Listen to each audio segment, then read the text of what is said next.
साथियों, लोकसभा चुनाव 2024 सकुशल संपन्न हो गया और मोदी यानी एनडीए की सरकार पुनः बन गई।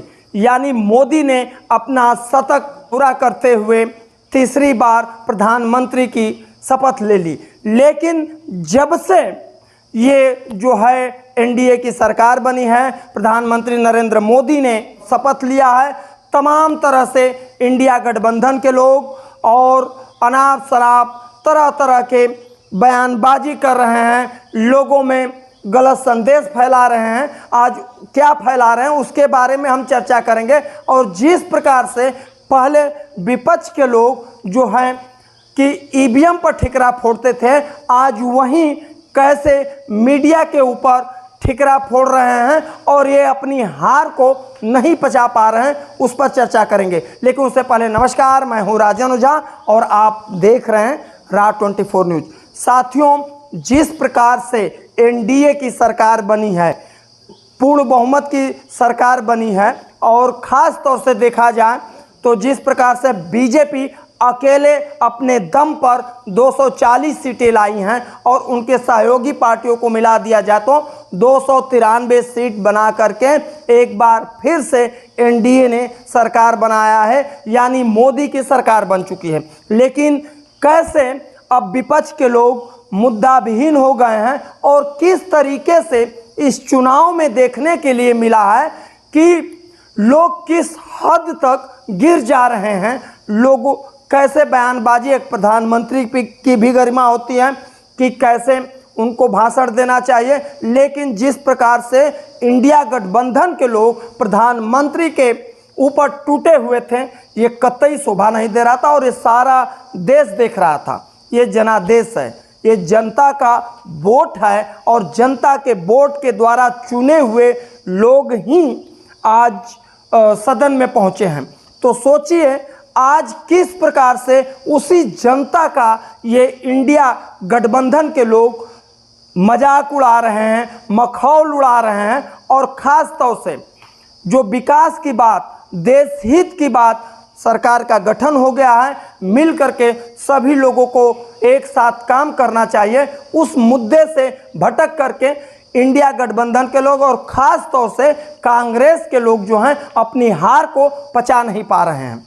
और आज मैं आपको बताने जा रहा हूं कि जिस प्रकार से यूपी में बीजेपी को करारी हार मिली है और ख़ास तौर से देखा जाए उससे ऐसा हो रहा है कि कांग्रेस के लोग ने ऐसा तीर मार लिया कि अनाप शनाप अयोध्या से देखा जाए तो सपा गठबंधन के प्रत्याशी में सपा के प्रत्याशी जीते हैं और ये जनादेश है, जनता का वोट है। जनता ने जिसको चुना है उसको सिराखों बैठाया।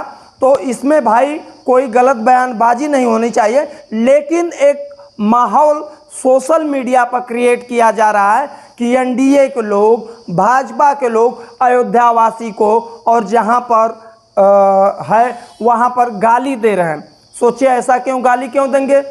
गाली देने वाली क्या बात है? जिनका है वोट लोगों ने दिया, चुना है, वो बात है। लेकिन जिस प्रकार से अभी आपको मैं एक वीडियो दिखा रहा हूं, रागिनी नायक हैं, ये कांग्रेस के लोग ऐसे लोग हैं, इस पहले आप वीडियो को देख लीजिए कि कैसे अपनी हार को नहीं पचा पाते हैं। तो क्या कहते हैं, इस पहले वीडियो को देख लीजिए। एक भोजपुरी में मैं आपको बता दूं, कहावत होती है, रसरी जल गई लेकिन ऐठन ना गई। तो ये कांग्रेस के लोगों की ऐसी स्थिति होती है। पहले आप इस वीडियो को देखिए। मेरे माँ बाप, मेरे बूढ़े सास ससुर, मेरे बच्चे, सब वो वीडियो देख रहे थे। कांग्रेस के लाखों करोड़ों लोग, इस देश की जनता वो वीडियो देख रही थी। आपने मुझे गाली दी सिर्फ इसलिए कि मैं ईमानदारी से अपनी पार्टी का काम कर रही हूँ, सिर्फ इसलिए कि मैं ईमानदारी से अपनी पार्टी का काम कर रही हूँ। और सिर्फ गाली नहीं दी, उसके बाद सुबह आपने मुझे धमकाना शुरू किया। आपने कहना शुरू किया कि अगर प्रेस कॉन्फ्रेंस किया जाएगा तो डेफेमेशन का केस करेंगे। मतलब आप चोरी करें, उसके बाद आप सीना चोरी करें। आपको लगता है कि धमकाने से हम डर जाएंगे? और ये आंसू सिर्फ इसलिए नहीं है कि मेरा अपमान हुआ है, ये आंसू इसलिए है कि आप सोचते हैं कि सत्ता का घमंड इतना है, अहंकार इतना है, आपको लगता है कि आप कुछ भी करेंगे और बच के निकल जाएंगे क्योंकि मोदी जी का हाथ आपके ऊपर है। आप गाली दें, उसके बाद आप कहें कि आप ही डेफेमेशन का केस करेंगे और कांग्रेस पार्टी पीछे हट जाएगी।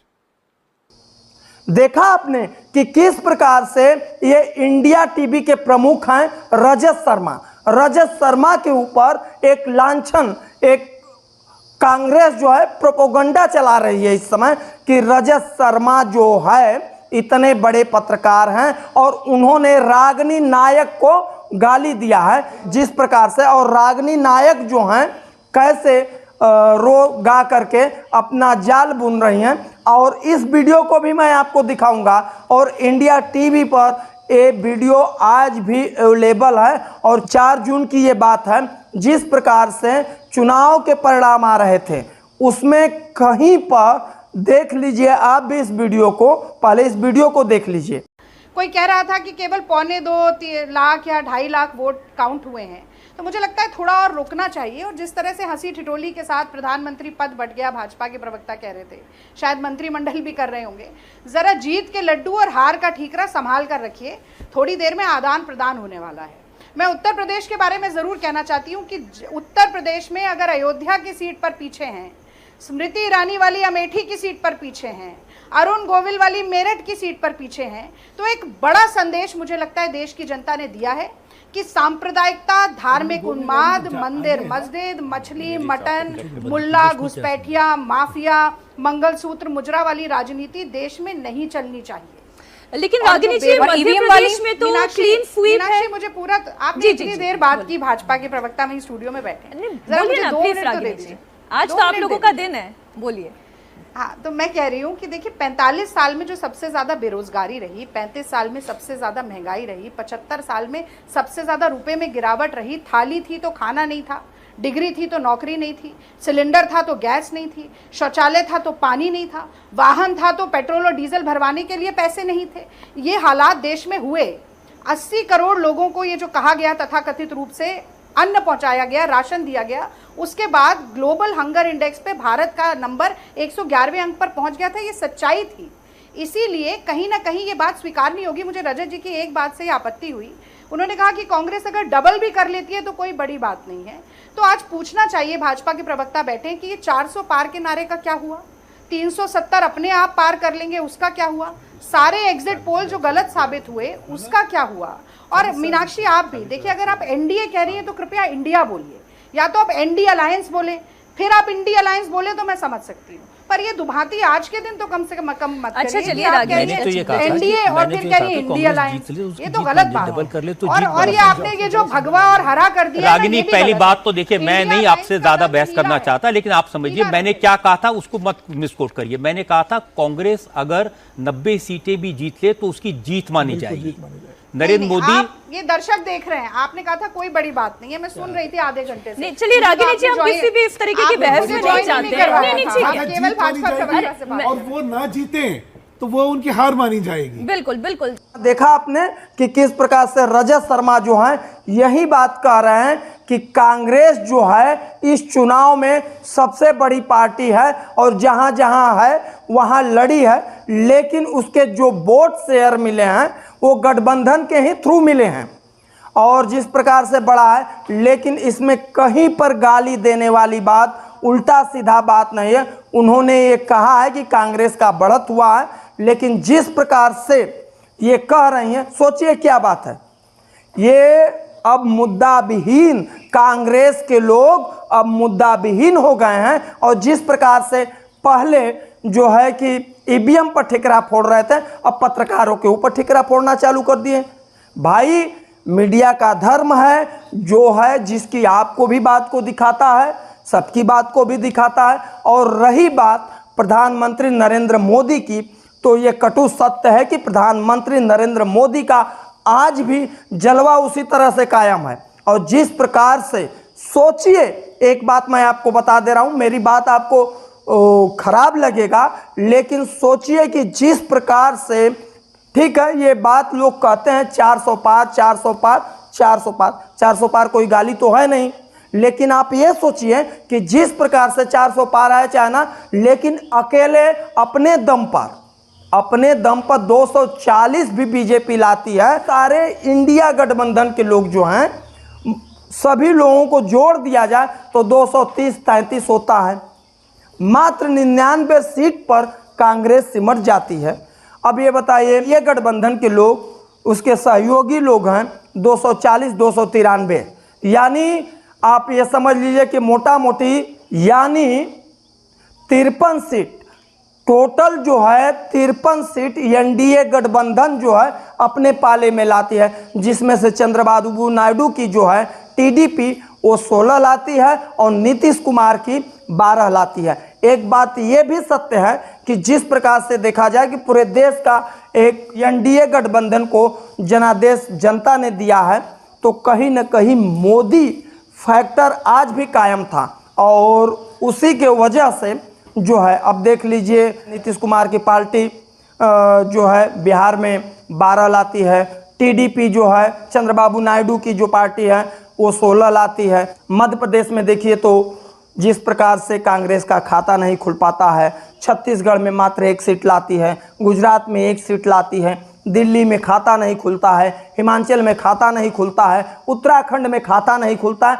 तो किसके बेस पर नहीं खुलता है? सिर्फ और सिर्फ मोदी के बेस पर। तो भैया आज जिस प्रकार से आप लोग जनता के बीच में गलत बयानबाजी पेश करके और उल्टा सीधा अनाप शनाप बात करके लोगों में गलत संदेश फैला करके, अभी बात है इन लोगों के पास कुछ काम नहीं है, सीधा कर रहे हैं 3 दिन की सरकार है, 3 महीने में गिर जाएगी, नीतीश कुमार को ये पार्टी नहीं, नीतीश कुमार को ये पद नहीं मिला, इसके वजह से वो अपना समर्थन खींच लेंगे, तो टीडीपी जो है वो भी अपना समर्थन खींच लेगी।